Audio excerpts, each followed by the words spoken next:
Magandang araw. Pag-uusapan natin muli ang mainit na usapin na labanan ni General Casimero at Luis Nery. Ito ang mga nakalap natin mga update sa kanilang laban. Una, syempre pinaka-importante sa lahat, dumating na si Luis Nery sa Japan. Kaya tuloy na ang bakbakan nila ni General Casimero sa Sabado. Samantala, sabi ni Casimero may bagyo sa Japan dahil sa enerhiya niya. Nakakatuwa at classic na banat na naman ito mula kay General Cuadralas Casimero. Noong dumating siya sa Japan para sa kanyang laban ngayong Sabado, Hunyo 6, 2026 kontra Luis Nery.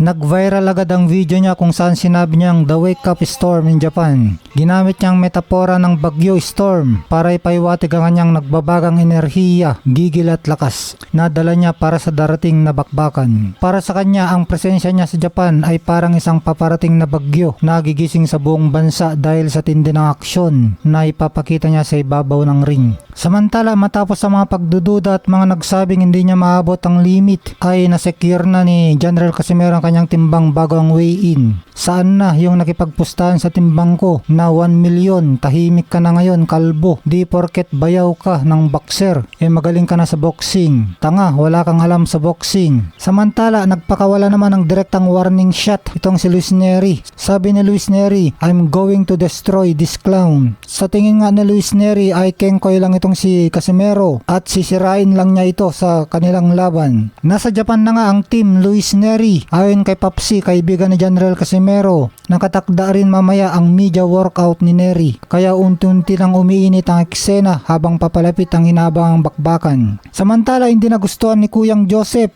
kaibigan ni General Casimero, ang naging prediction at payag ng mga kilalang boxing analyst na sina JM Shasat at Attorney Ed Tolentino patungkol sa kampo ni General Casimero Cuadralas. Hindi niya nagustuhan ang pambabatikos kay Coach Jason. Hindi niya nagustuhan ang paiwatig ni Shasat at Tolentino na unprofessional di umano ang kapatid at trainer ni Casimero na si Coach Jason Casimero. Ang issue ng tiwala sa trainer, depensa ni Kuyang Joseph, hindi na kailangan na magkapatid ng ibang professional o banyagang trainer dahil nawalan na sila ng tiwala sa ibang tao pagdating sa pagpapatakbo ng kanilang camp. Babala sa mga kritiko, nananawagan siya na itigil na ang pagsira sa magkapatid. Nagbanta rin siya na kapag nanalo si Casimero sa darating nitong laban, siguradong sunog o mapapaya ang lahat ng mga nagduda at bumabatikos sa kanila. Sa kabilang banda, mapapansin din sa mga komento ng netizens na nahahati ang opinion ng mga fans. May mga sumusuporta sa desisyon ng team Casimero, habang ang iba naman ay sumasang-ayon kina Attorney Ed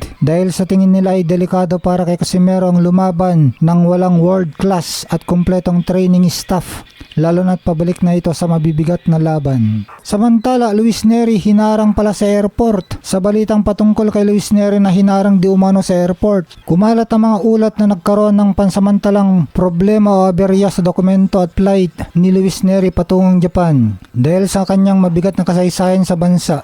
Mabilis itong naging mitsa ng spekulasyon na baka hindi matuloy ang laban o kaya tuluyan siyang hinarang ng mga otoridad doon. Pero ang katotohanan, nakarating na si Nery. Sa kabila ng mga lumabas na chismis at clickbait na mga ulat sa simula, kinumpirma ng mga lehitimong boxing insider na ligtas at opisyal nang nakarating si Luis Nery sa Japan. Kaya tuloy na tuloy ang kanilang salpukan ni Casimero. Bakit sensitibo ang pagpasok ni Nery sa Japan? Kaya madaling naniwala ang mga fans sa balitang hinarang siya ay dahil dati nang binigyan si Nery ng lifetime ban ng Japan Boxing Commission noong 2018 dahil sa pagbagsak sa weigh-in at issue ng doping laban kay Shinsuke Yamanaka. Bagamat pinayagan siyang makabalik noong lumaban siya kay Naoya Inoue noong 2024, nananatili pa rin maigpit ang mga mata ng Japan sa bawat pagpasok ng Meksikanong boksingero. Sa ngayon, planchado na ang lahat para sa salpukan ni Casimero at Nery ngayong Sabado. Kaya walang naging permanenteng harang sa pagdating ng Pantera sa lupain ng Rising Sun. Samantala, mukhang magiging malaking kalaban ni Luis Nery ang jet lag at panahon bago ang salpukan nila ni General Casimero ngayong Sabado. Ayon sa kampo ni Casimero, pansamantalang na-hold at naharang sa immigration sa San Diego Airport sa Amerika ang buong koponan ni Luis Nery. Ito ang dahilan kung bakit nahuli ang kanilang pagdating sa Japan kumpara sa ibang mga boksingero na nandoon na. Kumpirmado na nga ng kampo ni Nery na naayos ng ng problema at nandoon na nga sila sa Japan. Gayunpaman inamin nila ng pinakamalaking problema ngayon ay ang kakulangan sa oras. Dahil 4 na araw na lang bago ang laban, kaya wala na silang sapat na panahon para i-adjust ang kanilang katawan sa magkaibang time zone at klima ng Japan. Para sa Company Quadralas, hindi na nila kasalanan ang nangyari dahil dapat ay mas maagang bumiyahe ang Team Neri para nagkaroon sila ng sapat na allowance kung sakali mang magkaroon ng aberya sa immigration. Dahil sa sitwasyong ito, marami tuloy sa mga boxing fans ang nag-aabang kung makakaapekto ba ang matinding puyat at pagod sa magiging performance ni Neri sa mismong gabi ng bakbakan. Samantala, hindi na rin nakapagpigil si Quadralas sa mga kritiko niya. Nagpakita na nga ng gigil si Casimero at bumakbakan na rin sa mic